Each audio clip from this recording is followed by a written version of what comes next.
This is the Oki Doke, Season 1, Episode 4. And if you're joining us, brace yourself, because today's deep dive is, well, it's a lot. It really is. Imagine, if you will, the slow, corrosive weight of just existing in absolute legal limbo. Oh, it's paralyzing. Right. So let's put you, the listener, in this exact scenario, because you need to feel this.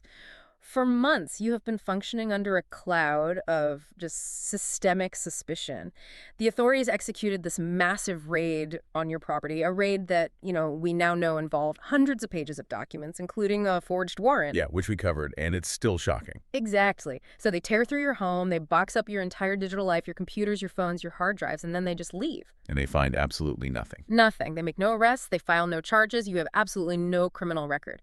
But your digital infrastructure, the very devices you use to connect with the modern world, were taken. It's a state of complete psychological paralysis. Mm-hmm. I mean, you are trapped in the bureaucratic gears of a justice system that has seized your property, but refuses to provide any answers whatsoever. Right. You are legally free, but practically. Practically, you're tethered to an open investigation that just refuses to close. Exactly. And so you wait.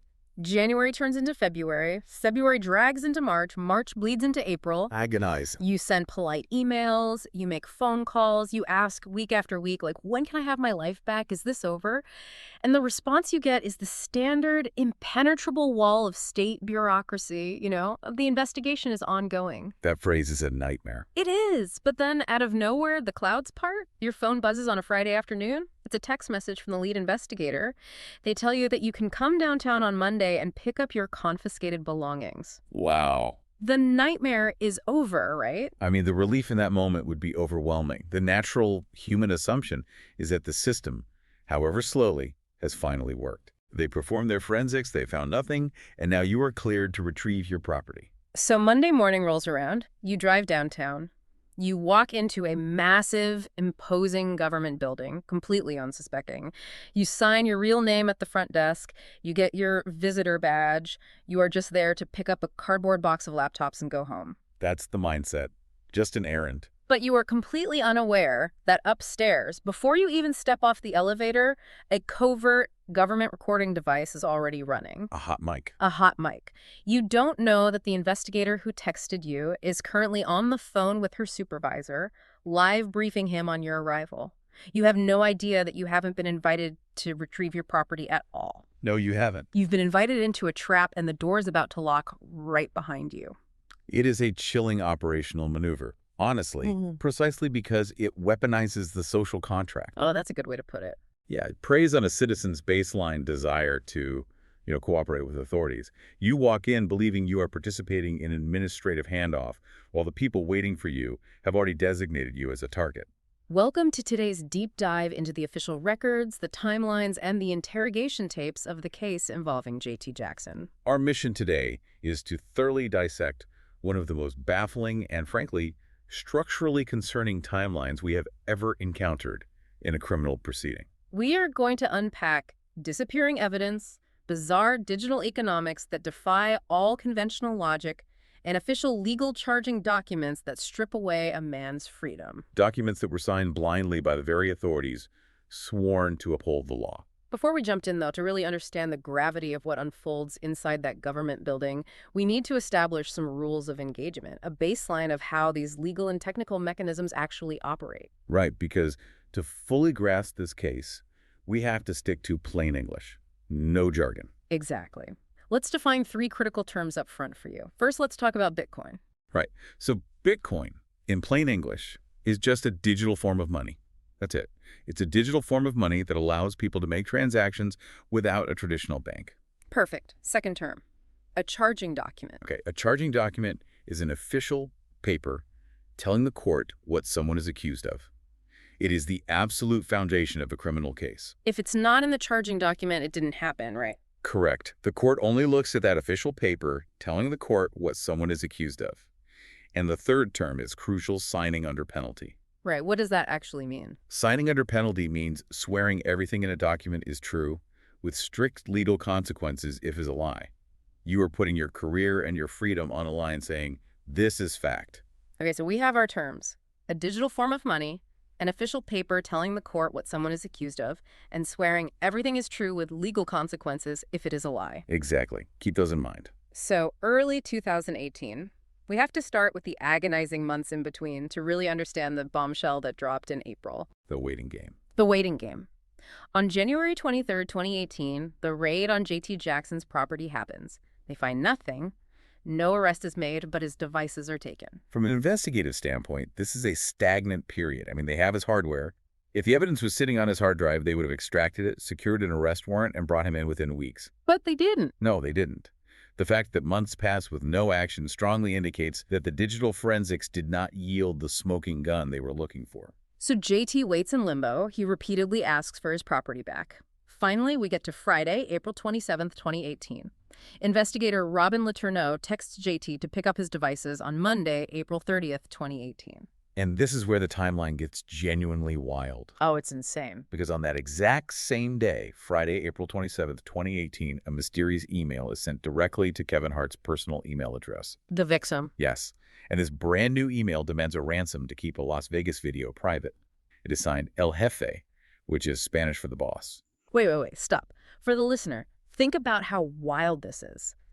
It's like getting a text from the police that your lost wallet was found at the exact millisecond. An anonymous person uses your stolen credit card. It is a massive coincidence. It's beyond a coincidence.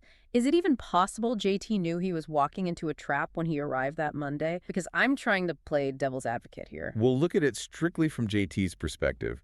He thought the investigation was over. The text from Letourneau gave no indication of new evidence. Right, she just said, come get your stuff. Exactly. She used the return of his property as the sole bait. The timing of that El Jefe email created the perfect pretext to lure him in under false pretenses. He walks in unarmed, unrepresented, and completely unaware. Okay, so let's look at that El Jefe email because we need to talk about the math. The math of El Jefe. The economics here are, well, they're staggering. I'm going to break down the demand in this email for you. The El Jefe email demanded 20 Bitcoin. A very specific number. Right. At the time, April 27th, 2018, one Bitcoin was worth approximately $8,500. Do the math, and that makes it a total demand roughly $170,000. $170,000. Contrast that with the foundation of the entire investigation. The original Instagram comment, the original warrants, all the documents sent to the judge to raid his house. They were built on a demand of $5 million. This is where the behavioral profile of the crime completely fractures. I mean, 8 months pass, and the supposedly same extortionist drops their demand by nearly 97%. 97%. That defies the logic of blackmail. Extortionists don't put items on clearance. No, they don't. If you hold damaging material, its value doesn't drop from $5 million to $170,000 like a used car. The secret is exactly as damaging in April as it was 8 months prior. Exactly. In the economics of extortion, a 97% discount suggests you're either dealing with a totally different opportunist or the original demand was never real to begin with. It's like stealing a masterpiece painting, asking for $50 million, waiting 8 months, and then saying, you know what, I'll take a used Honda Civic. It makes zero sense. It makes zero sense. Right. But despite this glaring mathematical red flag, this exact email, this $170,000 demand, became the weapon waiting for JT Jackson when he walked through the doors on Monday. Which brings us to the actual events of April 30th, 2018. The tape is running. Monday morning, April 30th, 2018. JT drives to the Los Angeles County District Attorney's office at 211 West Temple Street. He signs in to get a visitor pass. Operating under the assumption the state is acting in good faith. Right. But before JT even gets upstairs, a government recording device is already running. This is a crucial detail. The tape is live before he's even in the room. The tape captures investigator Robin Letourneau on the phone with Roman, that's Roman Ebrahim, the supervising prosecutor, her boss. Yeah. And on the tape, she says, quote, "Hey, Roman, it is Robin. Hey, he just showed up, so I'm going to go downstairs and see what we can do as far as talking to him. I will let you know what the outcome was." She's live briefing the highest legal authority in the room before she's even made eye contact with JT. And the tape also catches Letourneau telling a colleague in the lobby about JT. She's literally observing him downstairs. She says, quote, "He looks all effed up. He is all ready." He looks all effed up. He is all ready. I have to jump in here because this is so predatory. For the listener, this isn't a customer service desk preparing for a return. This is a hunting blind. That's exactly what it is. They are mocking his appearance and briefing the boss before a single question is asked. What does this mean, legally and ethically? Well, ethically, it means the presumption of innocence is gone. They weren't looking for the truth on that Monday morning. They were preparing for a predetermined takedown. A setup. A complete setup. And legally, the live briefing of Roman Ebrahim shows this wasn't just a rogue investigator. This went all the way up the chain of command. So JT goes upstairs. And for roughly 1 hour, JT is interrogated. It's not just Letourneau either. She introduces her partner, Investigator Paul Fednich. 2-on-1 dynamic. The tone shifts instantly. Right. And how does JT respond? For the entire hour, he denies everything. He cooperates fully. He doesn't. He offers his phone records. He even notes to them that he checked with his phone company, and they confirmed no legal requests were ever made regarding his account over the last few months. Which is exactly how an innocent person behaves. He provides a roadmap to his innocence. But then the trap springs. Letourneau introduces the April 27th, 2018 El Jefe email. She accuses him of sending it directly to Kevin Hart's email just 3 days prior. And how does he react to that? He insists he has an alibi. He tells them he was filming on set all day with a cast and crew, and he wasn't near his phone. An alibi backed by a dozen independent witnesses is the gold standard for an investigator looking for the truth. But Letourneau completely dismisses the alibi. Her direct response on tape is stating, quote, "Sending an email takes 2 minutes." Takes 2 minutes. It's just a staggering dereliction of duty. She is waving away a verifiable physical alibi with a flippant assumption. Because setting up a secure connection to demand a digital form of money without being traced takes a bit more than 2 minutes between takes on a film set, right? Absolutely. Yeah. It takes careful routing to maintain anonymity. But she doesn't care. She has her narrative. Right. So at exactly 1 hour and 2 minutes into the recording, Letourneau says, quote, "I think you are behind it, and I have enough evidence to prove that, so you are going to jail today." The handcuffs go on. JT is handcuffed.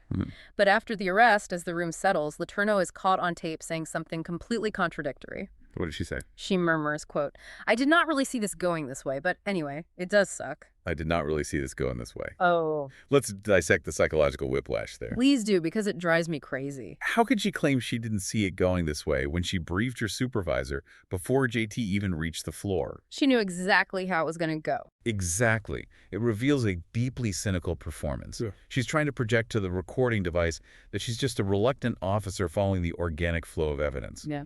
But the premeditation is undeniable. While the arrest itself is shocking, what happened to the paperwork after the arrest? Yeah. I mean, it defies all logic and legal standards. This is where the structural breakdown of the legal system happens. Okay, let's look at the disappearing document, because this is wild. J.T. Jackson was explicitly arrested because of the April 27th, 2018 El Jefe email. We heard her say it.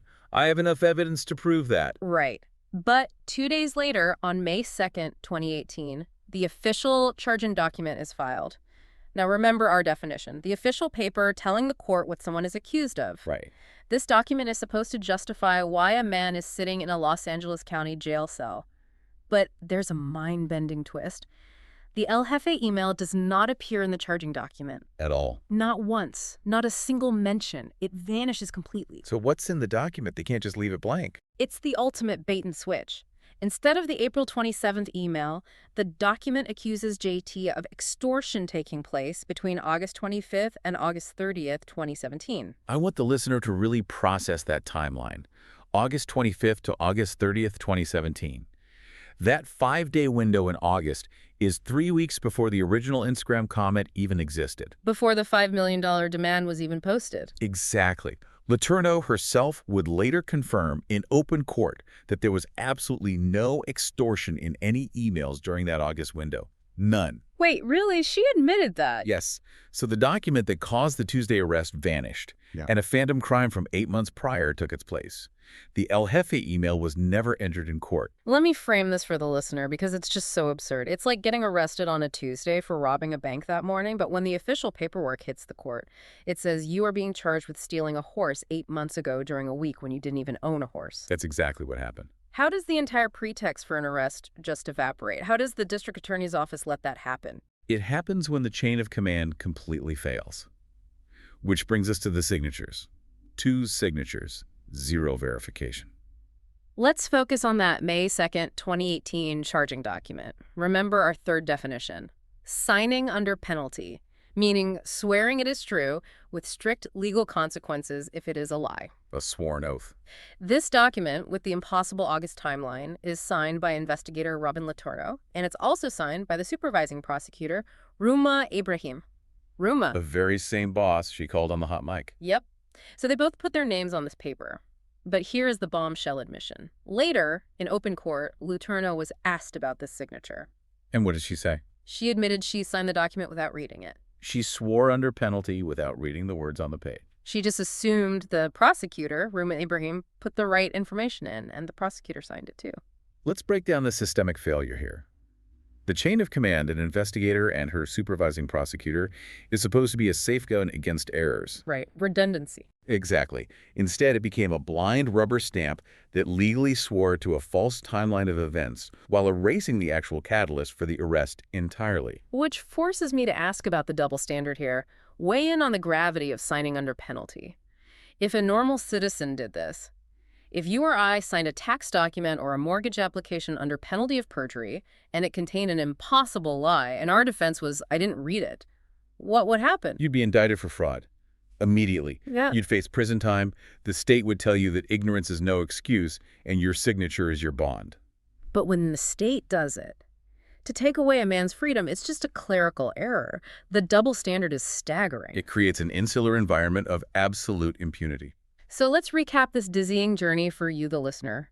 J.T. Jackson is lured in with a text message on a Friday offering his property back. He walks into a live mic trap on Monday, orchestrated by Latorno and Ebrahim. He is arrested over a $170,000 email demand, an email demanding a digital form of money, which represents a bizarre 97% discount from the original case. And then, 2 days later, that very email is scrubbed from the official record. Replaced by a physically impossible timeline from August 2017. And signed into law by 2 officials, one of whom admits she never even read it. It's terrifying. I want to leave the listener with a final chilling implication to ponder on their own.